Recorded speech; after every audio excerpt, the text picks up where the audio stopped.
किती बालिशपणाचं स्टेटमेंट आहे. उद्धव ठाकरे मोर्चा काढतायत किंवा ते दौऱ्यावर येतात म्हणून आमचे दौरे. असं कधी होतं का? उद्धव ठाकरे साहेबांचा मोर्चा वेगळा आहे, हंबरडा मोर्चा आहे तो. लोक शेतकऱ्यांच्या जे काही संकट आलं तर फुंकर घालण्यासाठी नाही तर शेतकरी रडतात कसे हे पाहण्यासाठी ते येत आहेत. काय करताय ते जाऊन तिथे? तुम्हाला बघा सामनामध्ये तो फोटो दिसेल ज्यामध्ये शेतकरी रडतोय किंवा त्यांचा एखादा कार्यकर्ता ते पीक जे खराब झालं ते दाखवतोय, एवढंच येईल. अहो, सत्तेत असताना तुम्ही काहीतरी लोक शेतकऱ्यांसाठी केलंय का ते सांगा ना. आम्ही जे जातोय किंवा आम्ही आता सरकारने जी मदत केली आम्हालाही याची जाणीव आहे की ती थोडी कमी असावी, परंतु करायचं दाणं तर आम्ही दाखवलंय आणि ती पूर्णपणे त्यांना मिळणार आहे तातडीनं. एकनाथ शिंदे साहेबांचा दौरा हा पूर्वनियोजित आहे, तो गटप्रमुखाचा मेळावा आहे, त्यांचं आमचं संवादाचा मेळावा आहे. तो काही जाहीर नाही आहे, तो संत एकनाथला आहे. म्हणून तो त्या मेळाव्याचा पक्षाशी संबंध आहे.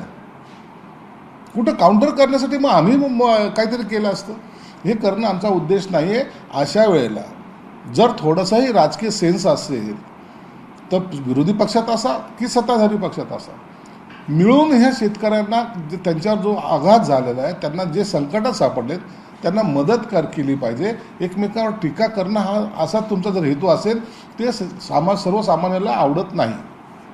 पण उद्या तुम्ही पण निवडणुकीच्या दृष्टीने मेळावा घेता आणि भाजप बैठक घेते, तुम्ही दोघी म्हणजे कामाला लागलं असं म्हणून निवडणुकीच्या दृष्टीने? आम्ही सर्व अँगलने कामाला लागलेलो आहेत. आता एकनाथ शिंदे साहेबांनी काय केलं तुम्ही लक्षात घ्या. माझ्या जिल्ह्यापुरतं बोलतो.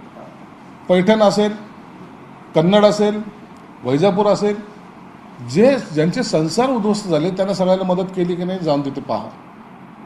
मदतीचा एक हेतू आहे त्याच्या मागचा. अहो, शिंदेसाहेब एकमेव असे नेते आहेत त्यांनी सांगितलं की आमच्या दसरा मेळाव्याला तुम्ही नाही आलं तरी चालेल, तुम्ही जाऊन तिथं शेतकऱ्यांकडे जाऊन भेटा. आणि म्हणून माझ्यासारखा मंत्री असूनसुद्धा मी त्या मेळाव्याला गेलो नाही. हे याला म्हणता कार्य करण्याची पद्धती. म्हणून आम्ही जे काही करतोय ते फक्त पक्षाचं किंवा निवडणुकीपुरतं नाही तर आम्हाला ह्या सगळ्या गोष्टीमध्ये सुद्धा स्वतःला झोकून द्यायचं. पण उद्याचं भाजप आणि तुमचं हे थेट निवडणुकीच्या दृष्टीनेच तयारी आहे. निवडणुकीची तयारी तर आहेच ना. भाजपची पण आहे, मिटिंग आहे. हो, भाजपची बी असेल ना, त्याच्यात गैर काहीच नाही आहे.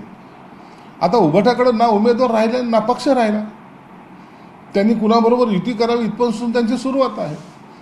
म्हणून त्यांना तयारी करायला वेळ लागेल. आमची तयारी सुरू झालेली आहे. नरेंद्र मोदींच्या दौऱ्यावर संजय राऊतांनी टीका केली आहे. मोदींच्या प्रसिद्ध आहे त्यासाठी हवं तर जागतिक बँकेकडून कर्ज सुद्धा सरकार काढेल, मात्र शेतकऱ्याच्या मदतीसाठी पैसे काढणार नाही.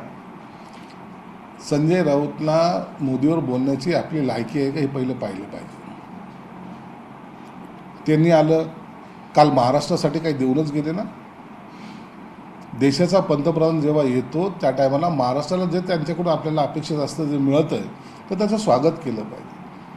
आज नवी मुंबईला 2 नंबरचं 3 नंबरचं शहर मुंबई म्हणून आपण त्याला ओळखतो, एवढा मोठा विस्तार होत असताना, एवढं काम चांगलं होत असताना त्याच्याकडे सकारात्मक दृष्टिकोनातून पहा. नकारात्मक पाहिल्यानंतर तुम्हाला झालेली जी कावळी आहे ना ती अशीच सगळीकडे तुम्हाला पिवळं दिसतंय. म्हणून तुमच्या या स्टेटमेंटला लोकसुद्धा कंटाळलेले आहेत. दिबा पाटील यांचं नाव देण्याचा प्रस्ताव आम्ही उद्धव ठाकरेंच्या काळात केंद्राकडे दिला. आता तुम्ही क्रेडिटही घेताय आणि अर्धवट झालेल्या कामाचं उद्घाटन करताय. त्या कामाचं अर्धवट नाही, काम आता पूर्णत्वाकडे झालेलं आहे. पहिल्यांदा जे काय आम्ही भूमिपूजन केलं होतं त्या टायमाला सुखोई विमान उतरवताना मी स्वतः तिथं हजर होतो. आणि आता तो एअरपोर्ट रन होणार आहे यासाठी केलेलं उद्घाटन आहे. दिबा पाटलांचं नाव पाहिजे असंच तिथलच्या सर्वसामान्य जनतेची मागणी होती अनेक वर्षापासून. आणि त्याला नाव द्यायचं काम यांनी केलं नाही. तर आत्ता हा प्रस्ताव केंद्राकडे आम्ही पाठवलेला होता आणि केंद्राने त्याला मंजुरी दिली. कालच्या उद्घाटनामध्ये सुद्धा टेक्निकल अडचणीमुळं त्या पत्रिकेवर ते नाव छापता आलं नाही.